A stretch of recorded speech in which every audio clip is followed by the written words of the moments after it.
அனைவருக்கும் வணக்கம். Welcome to evergreen guidance Coimbatore. Tamil Nadu MBBS BDS counselling process. இந்த கவுன்சிலிங் ப்ராசஸ் அப்படிங்கிறது ஆன்லைன் கவுன்சிலிங் ப்ராசஸ். இந்த ஆன்லைன் கவுன்சிலிங் ப்ராசஸில் அப்ளிகேஷன் போடுறோம். கவுன்சிலிங் அப்போ நம்ம சாய்ஸ் ஃபில்லிங் பண்ணுவோம். இந்த சாய்ஸ் ஃபில் பண்ணுறதுக்கு நமக்கு ஒரு கண்டிஷன் இருக்குங்க. செக்யூரிட்டி டெபாசிட் அப்படின்னு ஒன்று கட்டணும். கவர்மெண்ட் காலேஜஸ்க்கு மட்டும் நம்ம கலந்துக்கிறோன்னா தேவையில்லை.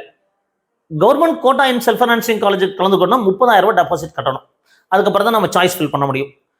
மேனேஜ்மெண்ட் கோட்டாக்கு நம்ம சாய்ஸ் ஃபில் பண்ணணும் அப்படின்னா அப்ளிகேஷன் போட்டிருந்து சாய்ஸ் ஃபில் பண்ணுற மாதிரி இருந்தால் 1,00,000 ரூபாய் கட்டணும்.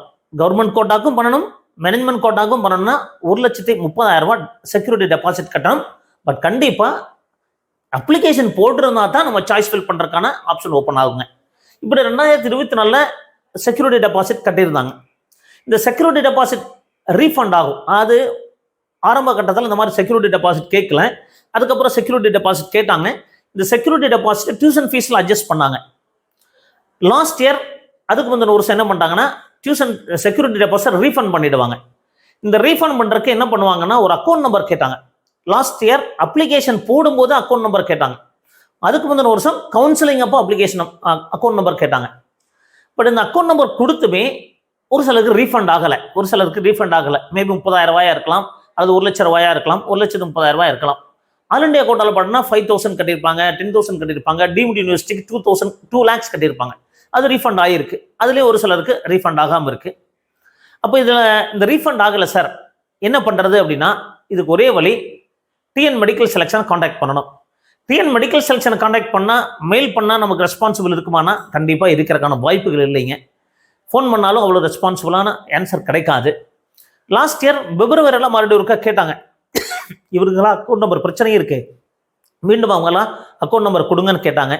இது வரைக்கும் இப்போ இந்த இதில் இன்னுமே எந்த ஒரு அப்டேட்டும் டிஎன் மெடிக்கல் செலெக்ஷனில் கொடுக்கல. அப்போ யாருக்கெல்லாம் ரீஃபண்ட் ஆகலை இந்த வீடியோவை பார்த்துட்டு இருக்கிறவங்க கண்டிப்பாக இந்த வீடியோக்கு ஒரு லைக் பண்ணுங்கள், கண்டிப்பாக நிறைய பேருக்கு ஷேர் பண்ணுங்கள். ரீஃபண்ட் ஆகலை அப்படின்னா நீங்கள் நேரடியாக டிஎன் மெடிக்கல் செலெக்ஷன் போங்க. நேரடியாக என்ன சார் நேரடியாக போக சொல்கிறீங்க அப்படின்னு நீங்கள் நினைக்கலாம். நம்ம கைடன்ஸில் இருந்தவங்களுக்கு இந்த மாதிரி 1,30,000 வராமல் இருந்தது, 1,00,000 ரூபா. அப்போ அவங்களுக்கு என்ன பண்ண அப்படின்னா நேரடியாக டிஎன் மெடிக்கல் செலெக்ஷன் போக சொன்னேன். கீழ்ப்பாக்கம் மெடிக்கல் காலேஜில் இருக்கும். அங்கே போனதுக்கப்புறம் அவங்க டீட்டெயில்ஸ் எல்லாம் கொடுத்ததுக்கப்புறம் அவங்க பார்த்துட்டு இந்த மாதிரி நீங்கள் நெட் சென்டருக்கு அவங்க அப்ளிகேஷன் ஃபீஸ் கட்டும்போது செக்யூரிட்டி டெபாசிட் நெட் சென்டர்லேருந்து கட்டிட்டாங்க, அந்த அக்கௌண்ட்டுக்கு போயிடுச்சுங்க. ஒருவேளை நீங்கள் செக்யூரிட்டி டெபாசிட் யாராவது நெட் சென்டர் கட்டினீங்கன்னா அங்கே போயிருக்கிறங்க வாய்ப்பு இருக்கலாம். அக்கௌண்ட் நம்பர் மாறி இருந்தாலும் நமக்கு கிடைக்காம இருக்கலாம். அதனால் நீங்கள் நேரடியாக போனீங்கன்னா அவங்க டிரான்சாக்ஷன் பார்த்துட்டு தெளிவாக சொல்லுவாங்க. அப்போ டிஎன் மெடிக்கல் செலெக்ஷன் போய் நேரடியாக பார்க்கணும்.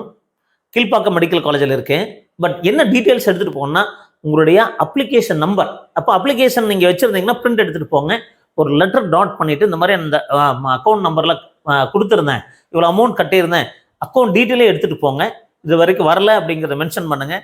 டிஎன் மெடிக்கல் செலெக்ஷனில் டைரெக்டாக நீங்கள் போய் ரெப்ரசன்ட் பண்ணிங்கன்னா கண்டிப்பாக அதுக்கு ஒரு தெளிவான ஆன்சர் கிடைக்குங்க. நம்ம கைடன்ஸில் பண்ண 2 பேருக்கு அந்த மாதிரி போய் ரீஃபண்ட் கிடைச்சிருக்கு.